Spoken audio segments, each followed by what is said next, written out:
किसानों की जमीन का खेल।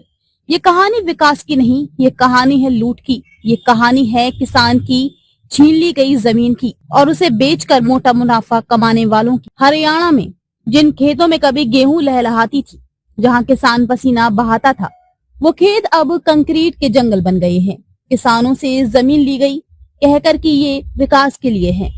ये गणित सिर्फ मुनाफे का नहीं, ये गणित है भरोसा तोड़ने का, रोटी छीनने का। 912 एकड़ जमीन किसानों से करीब 100 से 110 करोड़ में खरीदी गई और अगले कुछ साल में उसकी कीमत 5000 करोड़ से ज्यादा हो गई। कहानी में सिर्फ बिल्डर ही नहीं, सरकार के अफसर और कुछ बड़े नेता भी शामिल थे और कुछ सालों बाद वही जमीन बिक गई करोड़ों में। 2015 में ये मामला सीबीआई के पास गया। आरोप अधिग्रहण की प्रक्रिया का दुरुपयोग करके निजी लोगों को फायदा पहुंचाया गया। सीबीआई ने 34 लोगों के खिलाफ चार्जशीट दाखिल की।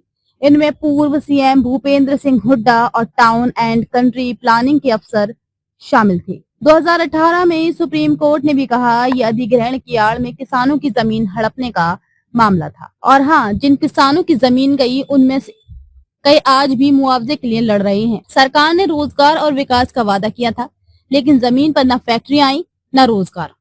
कुछ किसान मुआवजे के पैसों में कर्जदार हो गए और कुछ ने मजबूरी में गांव छोड़ दिया। ये खेल किसी एक नेता, किसी एक दल ने नहीं खेला। ये विकास के नाम पर किया गया साझा कारोबार था। किसान की लुटी हुई जमीन पर बनी आलीशान इमारतें देखकर आज भी सवाल उठता है, विकास हुआ किसका और बर्बाद हुआ कौन? आज किसान पूछ रहा है, मेरी मिट्टी बिक गई, मेरी मेहनत बिक गई और बिक गया मेरा भविष्य भी। तो बताओ ये खेल कब रुकेगा?